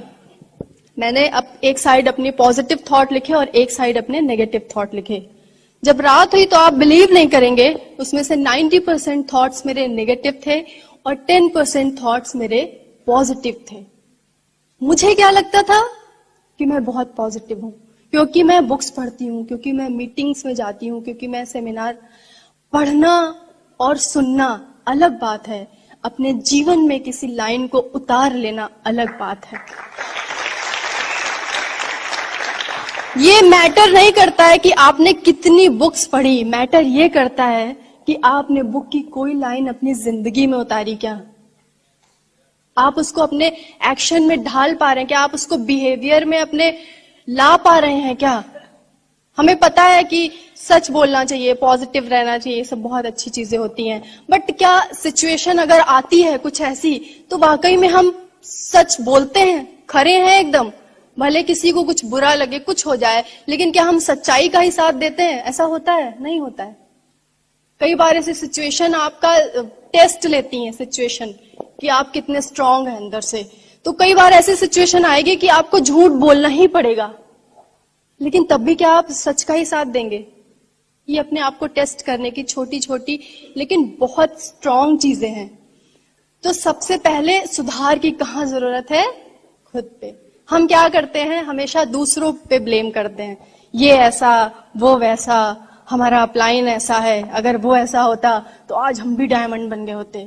अपलाइन भी सोच रहा है, आप ये मत सोचिए, वो सोच रहा है हमारा डाउनलाइन अगर ऐसा होता तो आज हम भी डायमंड बन गए होते। तो हम क्या करते हैं? इस पे मुझे गालिब का एक शेर याद आ रहा है, उम्र भर गालिब यही भूल करता रहा, उम्र भर गालिब यही भूल करता रहा कि धूल चेहरे पे थी और आईना साफ करता रहा।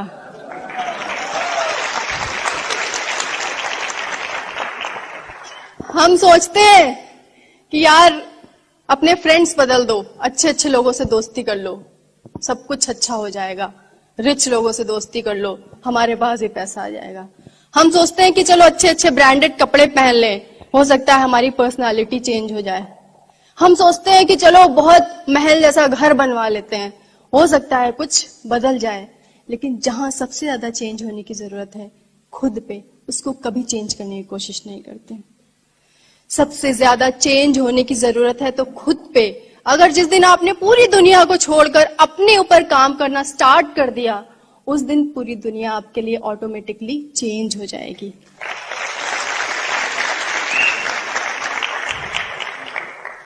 तो सबसे ज्यादा काम करने की जरूरत कहां है? खुद पे। आपका फोकस कहां है? आपके रिजल्ट्स अगर आपके अकॉर्डिंग नहीं मिल पा रहे हैं तो कहीं ना कहीं जरूर आपके फोकस में कोई गड़बड़ी है। आप ये सोचो ना कि आप पूरे दिन भर में क्या बोलते हो। कई बार ऐसा होता है ना, हम सोचते हैं यार, कंप्लेन करते रहते हैं, यार ये ऐसा है, वो वैसा है, वो सिचुएशन ऐसी है, मेरे साथ ये प्रॉब्लम है, मेरे साथ ये परेशानी है। तो हमारा फोकस कहाँ है? कंप्लेन पे और प्रॉब्लम्स पे। हम कभी ये सोचते हैं कि हमारे पास ये है जो है, हम उसके लिए ग्रेटफुल हैं? आप सोचिए कितने सारे ऐसे लोग होंगे जिनको खाने को नहीं मिलता है दिन भर में, कितने सारे ऐसे लोग होंगे जिन्हें कपड़े पहनने के लिए नहीं मिलते हैं, कितने सारे ऐसे बच्चे होंगे जिनको एजुकेशन नहीं मिल पा रही है पढ़ाई की वजह से, पैसे की वजह से, उनके पास पैसे की इतनी कमी है। तो हम जब अपने से नीचे वालों को देखेंगे तो हमारे अंदर ग्रेटफुल वाली फीलिंग आएगी। कितने लोग सुबह उठ के भगवान को थैंक यू बोलते हैं? इसलिए क्योंकि शायद बहुत सारे लोग रात में सोए होंगे, सुबह उठे ही नहीं। उसने हमें एक नया दिन दिया ना। इन छोटी छोटी चीजों के लिए जब आप ग्रेटफुल होना शुरू करेंगे तो ऑटोमेटिकली आप बहुत सारी ऐसी चीजें अट्रैक्ट करेंगे जिनके लिए आप ग्रेटफुल हो। और अपनी हर सिचुएशन, अपनी हर छोटी छोटी चीजों के लिए अगर हम कंप्लेन करते रहेंगे तो अपनी लाइफ में आप बहुत ऐसी सारी चीजें अट्रैक्ट करेंगे कि आप कंप्लेन ही करते रह जाएंगे और कुछ नहीं कर पाएंगे। क्योंकि जिन चीजों में हमारी एनर्जी फ्लो होती है, हम जिन चीजों के बारे में बात कर रहे हैं, हम जिन चीजों पे फोकस कर रहे हैं, हम जिन चीजों के बारे में सोच रहे हैं, उधर क्या कर रहे हैं? हम जाने अनजाने अपनी एनर्जी फ्लो कर रहे हैं। और जिन चीजों में हम अपनी एनर्जी फ्लो करते हैं वो सारी चीजें हमारे पास आती हैं, हम उन्हीं चीजों को अट्रैक्ट करते हैं। तो अगर आपके रिजल्ट्स वैसे नहीं हैं जैसे आपको चाहिए, तो कहीं ना कहीं सबसे पहले चेंज होने की जरूरत कहाँ है? अपने थॉट प्रोसेस को चेंज करिए। आप देखिए कि आपका फोकस कहाँ होना चाहिए था और कहाँ है। जब आप अंदर से चेंज करेंगे, वही चीज है ना कि हमने सीड डाला है करेले का और हम एक्सपेक्ट कर रहे हैं कि यहाँ पे पेड़ बड़ा होगा तो उसमें से कोई मीठा एप्पल निकलेगा। हम बहुत वेट करते हैं सीड डाल के करेले का, हम वेट करते हैं कि पेड़ बड़ा हो रहा है, अब एप्पल निकलने वाला है। तो आप क्या देखते हैं? पेड़ बड़ा हो रहा है लेकिन उसमें से एप्पल नहीं करेला निकला है। तो आपको गुस्सा आता है, फिर आप पेड़ को कट कर देते हैं, फिर कहते हैं कि इस बार एप्पल निकलना चाहिए। फिर दोबारा फिर देखते हैं आप, फिर उसमें से करेला निकल रहा है। आप बहुत हैरान परेशान हो जाते हैं। फिर आपको सोल्यूशन तब मिलेगा जब आप पेड़ को जड़ से उखाड़ के फेंक देंगे और वहां पे एप्पल का सीड डालेंगे, तब वहां पे एप्पल निकलेगा।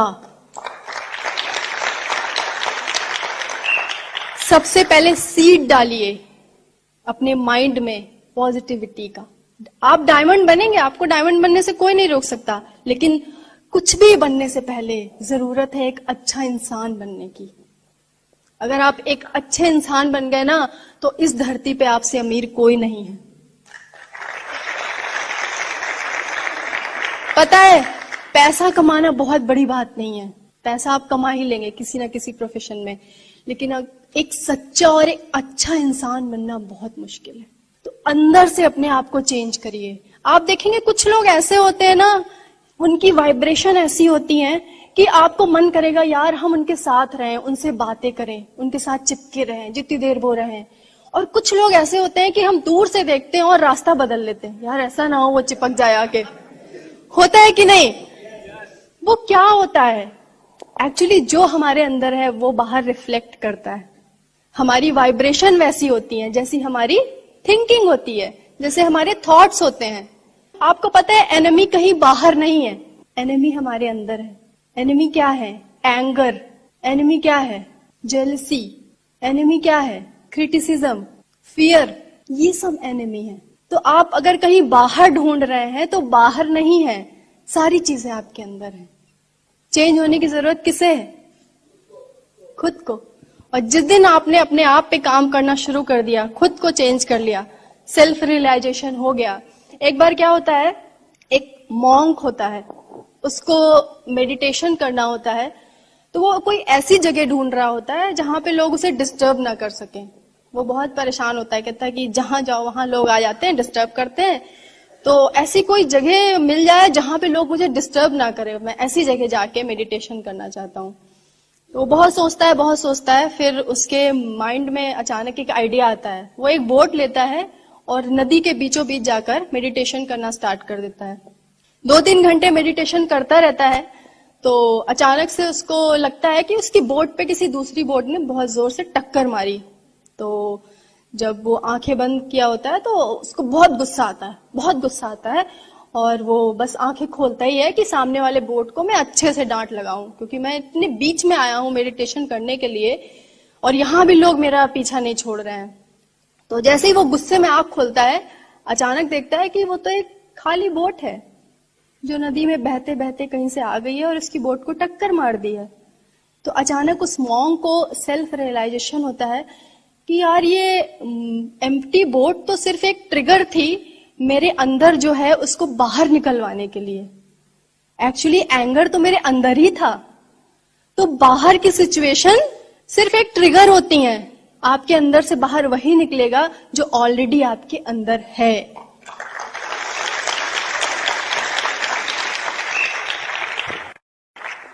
आप कहते हो ना कि सिचुएशन के हिसाब से हम चेंज हो जाते हैं, हमें गुस्सा आता है किसी को देख के। कई बार ऐसा होता है ना कि किसी को देख लो तो इरिटेशन होता है, यार मैं उसकी शक्ल नहीं देखना चाहता। ऐसा नहीं होता है, गुस्सा आपके अंदर पहले से ही है। अगर आपको अंदर गुस्सा नहीं है तो आपके सामने कोई भी सिचुएशन आए, कोई भी इंसान आ जाए, आपको गुस्सा नहीं आएगा। लेकिन अगर आपको है अंदर से गुस्सा, तो फिर कैसी भी सिचुएशन जरा सा भी आपके अकॉर्डिंग काम नहीं हुआ तो आपको गुस्सा आएगा। और एंगर हमारा बहुत बड़ा एनिमी होता है।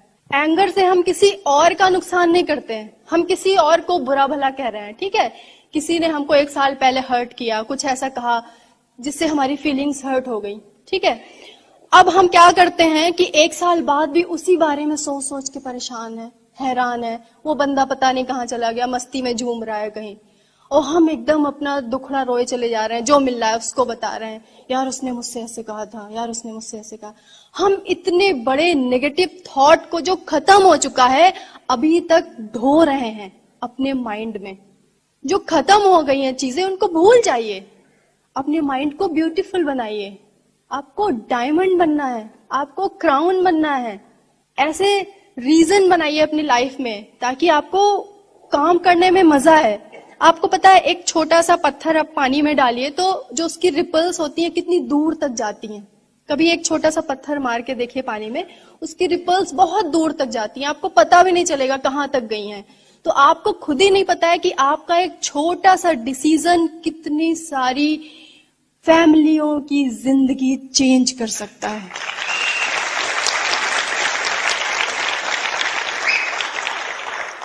एक रीजन होना चाहिए आपके पास काम करने का। एक बार एक बेटे ने अपनी माँ से कहा कि माँ, तूने मेरे साथ बहुत किया है और अब मुझे समझ में आ गया है, और तूने मेरे साथ जितना भी किया है अब मैं उन सब के लिए तुझे कुछ देना चाहता हूँ, उन सब का मतलब बदले में मैं तेरा कर्ज चुकाना चाहता हूँ। तो उसकी माँ कहती है ठीक है, चुका देना, अभी तुम सो जाओ, बहुत रात हो गई है। तो जब वो सो रहा होता है तो उसकी माँ क्या करती है, एक बाल्टी पानी लेके अपने बेटे के ऊपर डाल देती है, बिस्तर के ऊपर। तो वो अचानक से उठता है, कहता है कि माँ तुझे क्या हो गया है, मैं सो रहा हूँ और तुमने मेरे ऊपर एक बाल्टी पानी डाल दिया है। तो माँ कहती है कि अभी तो मैंने तुझसे सिर्फ एक रात का हिसाब मांगा है बेटा, ऐसे तो पता नहीं कितनी रातें पड़ी हैं अभी। तो हम अपने पेरेंट्स के लिए जो उन्होंने हमारे लिए किया, हम उनका कर्ज कभी नहीं चुका सकते, लेकिन कुछ तो कर सकते हैं। हमें कितना अच्छा लगेगा अगर हम अपने पेरेंट्स को अपने पैसों से वर्ल्ड टूर करवाएं, बिजनेस क्लास में लेके जाएं, 7 स्टार होटल में स्टे कराएं। अच्छा लगेगा कि नहीं? कुछ तो कर सकते हैं। तो ऐसे स्ट्रॉन्ग रीजन बनाइए। हमारे कुछ ऐसे दोस्त हैं जिन्हें शायद हमारी जरूरत हो, हमारे भाई बहन हैं जिन्हें शायद हमारी जरूरत हो, कुछ ऐसे बच्चे हैं जिन्हें एजुकेशन नहीं मिल पा रही है पैसे की वजह से, उन्हें शायद हमारी जरूरत हो। हम अपनी परेशानियों में ही फंस गए, हमने इतनी अपनी कंफर्ट जोन बना ली, हम उससे बाहर ही नहीं निकलना चाह रहे हैं। बहुत बड़ी दुनिया है, बहुत खूबसूरत लाइफ है। इट डिपेंड्स ऑन यू कि आप उसकी खूबसूरती देखते हैं या हमेशा अपनी प्रॉब्लम्स और उसकी नेगेटिविटी देखते रहते हैं। ये आप पे निर्भर करता है कि आप देख कहाँ रहे हैं। एक बार करण जौहर का शो था, तो उसमें ऋतिक रोशन और राकेश रोशन का इंटरव्यू चल रहा था। तो करण जौहर ने राकेश रोशन से पूछा कि ये बताइए कि ऋतिक पढ़ने में कैसा था। तो राकेश रोशन बोलते हैं कि अरे मेरा बेटा पढ़ने में तो बहुत अच्छा था, हमेशा टॉप 3 में आता था। तो ऋतिक रोशन बीच में ही उनकी बात को रोकते हैं और कहते हैं कि नहीं पापा, आप गलत बोल रहे हैं, मैं तो हमेशा एक एवरेज स्टूडेंट रहा हूं, मैं किसी तरह मुश्किल से पास हो पाता था बस। तो उसके बाद फिर से एक इंटरव्यू हुआ, टाइम्स ऑफ इंडिया ने इंटरव्यू लिया ऋतिक रोशन का, और बोला कि नेशनल टीवी पे शो चल रहा था और उसमें आपने अपने पापा को बीच में टोक दिया, कितना गलत काम किया। उसने कहा नहीं, अगर मैं नहीं टोकता तो मुझे गिल्ट होता, तब मैं गलत काम करता। मैंने टोक दिया तो मैं बड़ा लाइट फील कर रहा हूं, क्योंकि मैं जैसा हूं मैं वैसा ही रहना चाहता हूं, मैं वैसे ही दुनिया के सामने आना चाहता हूं, मुझे बनावटी बनने की जरूरत नहीं है। आप जैसे हैं वैसे ही बहुत अच्छे हैं। आप पता है, आप जैसे हैं वैसे ही अपने आप को एक्सेप्ट करेंगे जब, तब आप सोचेंगे कि आपको क्या इंप्रूव करने की जरूरत है। हमारे पास बहुत पैसा नहीं है तो हमें दिखाने की जरूरत नहीं है महंगे महंगे कपड़े ब्रांडेड जबरदस्ती खरीद के कि हम बहुत पैसे वाले हैं। आप जैसे हैं वैसे ही बहुत अच्छे हैं, उसके लिए ग्रेटफुल रहिए। जब आप एक चीज, छोटी सी चीज के लिए ग्रेटफुल रहेंगे तो आपके पास बहुत सारी ऐसी सिचुएशन और ऐसी चीजें आएंगी जो आपको ग्रेटफुल होने का मौका देगी। तो सबसे ज्यादा सुधार होने की जरूरत कहाँ है? खुद को। जाते जाते एक शेर में जरूर बोलना चाहूंगी, बार बार गिरकर भी मुकम्मल खड़ा हूं मैं, बार बार गिरकर भी मुकम्मल खड़ा हूं मैं, ऐ मुश्किलों देखो तुमसे कितना बड़ा हूं मैं। दोस्तों, भले ये दुनिया आपको पसंद करे ना करे, कोई फर्क नहीं पड़ता है, आप अपने आप को पसंद जरूर करना। भले ये दुनिया आपको प्यार करे ना करे, कोई फर्क नहीं पड़ता है, आप अपने आप को प्यार जरूर करना। भले ये दुनिया आपसे कहती रहे कि तुम नहीं कर सकते, नहीं कर सकते, कोई फर्क नहीं पड़ता है, आप अपने आप से ये प्रॉमिस करना कि यस मैं कर सकता हूं। क्योंकि फर्क इस बात से नहीं पड़ता है कि ये दुनिया वाले आपके बारे में क्या सोचते हैं, बल्कि फर्क इस बात से पड़ता है कि आप अपने बारे में क्या सोचते हैं। Thank you.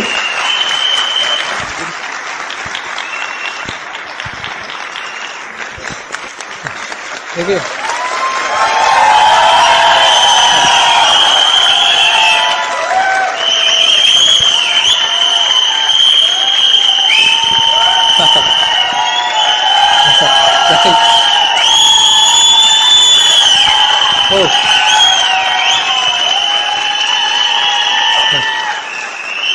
Thank you, thank you. देखिए, आपने बेसिकली एक पॉइंट हमारा रह जा रहा है, उसको इसके बारे में बात कर लें। जो बहुत इंपॉर्टेंट पॉइंट है वो है अपलाइन कम्युनिकेशन। क्योंकि जब अपलाइन से आप कम्युनिकेशन करते हैं तो अपलाइन करती क्या आपके लिए, जो बेसिक काम सबसे करती है वो मैं आपको दिखाता हूं। अंकिता जी 1 मिनट आएंगे क्या इधर? है ना, ये इधर की तरफ आइए, थोड़ा सा लेफ्ट आइए, थोड़ा सा लेफ्ट, इधर की तरफ लेफ्ट आइए, थोड़ा सा और लेफ्ट होइए, अब सीधे आइए, थोड़ा फिर राइट की तरफ आइए, हाँ थोड़ा सीधा आइए, सीधा आइए। बेसिकली क्या करती है अपलाइन, आपको सिर्फ ऐसे ही डायरेक्शन दे करके आपको आपकी मंजिल तक पहुंचा देती है ना। क्योंकि रास्ते में क्या होता है, हम कई बार डिफोकस होने लगते हैं। हम चलते हैं इस बिजनेस में कहीं जाने के लिए, रास्ते में फिर वो क्या होता है, कई बार परिस्थितियां हमारे ऊपर हावी हो जाती हैं, कई बार सिचुएशन, कई बार हम अपने पे हावी हो जाते हैं, मैं नहीं कर सकता, है ना। हम भी अपने पर हावी होने लगते हैं, भाई कैसे तुम कर सकते हो, है ना। तो इन सारी चीजों में क्या होता है कि जब अपलाइन के साथ, मेरी स्टोरी में आपने काफी डिटेल में इसको समझा कि मेरे पास सबसे बड़ा एडवांटेज यही था कि मेरे पे कोई पीछे का एक्सपीरियंस नहीं था, है ना। कई बार ऐसा होता है कि हमारे पास जो एक्सपीरियंस होता है वो भी हम पे हावी होने लगता है कि भाई हमें पता है, हम जानते हैं। लेकिन जब अपलाइन के साथ हम शेयर करते हैं, और अपलाइन हमेशा एक हेलीकॉप्टर व्यू लेता है हमारे बिजनेस का। हम अपने बिजनेस को जब देख रहे होते हैं तो ऐसे देख रहे होते हैं, लेकिन अपलाइन जब हमारे बिजनेस को देख रहा होता है तो ऊपर से देख रहा होता है, तो हमें बेटर गाइड करता है। और जब ये रेगुलर कम्युनिकेशन हमारी अपलाइन के साथ रहता है तो ऑटोमेटिकली हमारे गोल्स लॉक हो जाते हैं। चलते चलते बस आपसे एक बात कहना चाहूंगा मैं, कि पर्टिकुलरली जो इसकी बात कर रहे थे आप, अकाउंटेबिलिटी की और उसकी जिम्मेदारी की बात कर रहे थे, कि अकाउंटेबल होना बहुत जरूरी है। और कई बार ऐसा होता है कि हम अकाउंटेबल होते हैं, लेकिन हम कई बार जब अच्छा होता है उसका क्रेडिट हम लेना चाहते हैं, और जब कुछ गड़बड़ होता है तो उसके लिए हम किसी और को खोजते हैं। एक ऑफिस के अंदर एक आदमी से पूछा गया कि भाई तुम ऑफिस का क्या काम करते हो? कहते मैं अपने ऑफिस का सबसे जिम्मेदार आदमी हूं। कहते मतलब, कहते कोई भी गलती होती है उसका जिम्मेदार मुझे ही माना जाता है वहां पे। तो हमें जिम्मेदार होना, लेकिन हम खोजते हैं कई बार, जब गलत होता है तो उसका जिम्मेदार कोई खोजा जाता है, और जब सही होता है तो उसका जिम्मेदार हमें पता है कोई और नहीं, हम है ना। लेकिन आपको ये समझना है, गलत आज तक हमारी लाइफ में कुछ भी हुआ हो, मान लेते हैं आपकी लाइफ में बहुत गलत हुआ पीछे, हम आपसे कहेंगे कि आपकी लाइफ में आज तक जो भी गलत हुआ उसके लिए बहुत सारे लोगों को नहीं, किसी एक आदमी को अपने आज तक की जो भी आपकी लाइफ की गलती हुई उसके लिए उसको जिम्मेदार मान लीजिए, किसी एक आदमी को। तो पहला काम क्या करना है, अब तक की लाइफ में मेरी जो भी गलती हुई है उसके लिए हम किसी एक आदमी को जिम्मेदार मानते हैं, ठीक है। वो कोई भी हो सकता है, वो कोई मेरा दोस्त हो सकता है, वो कोई मेरा टीचर हो सकता है, वो कोई मेरे फादर हो सकते हैं, कोई हो सकता है। वो जब मैं पैदा हुआ उस समय जो प्राइम मिनिस्टर थे वो भी हो सकते हैं, कोई हो सकता है। लेकिन एक आदमी ऐसा जिसको मैं आज तक की अपनी जिंदगी की सारी गलतियों का जिम्मेदार उसको मानता हूं, जो भी गलत हुआ मेरे साथ। दूसरा काम हमें क्या करना है, हमें उस आदमी को जिसको हमने अपनी गलतियों का जिम्मेदार माना है उसको दिल से माफ कर देना। हमने कहा यार चलो कोई बात नहीं, मेरी लाइफ में आज तक जो भी गलती हुई तुमने की, मैं तुमको दिल से माफ करता हूं, आई फॉरगिव यू। और तीसरा काम क्या करना है कि इस पॉइंट ऑफ टाइम के बाद से, आज के बाद से मेरी लाइफ में जो भी सही होगा चाहे गलत होगा उसका जिम्मेदार कोई और नहीं होगा, सिर्फ और सिर्फ मैं खुद होऊंगा।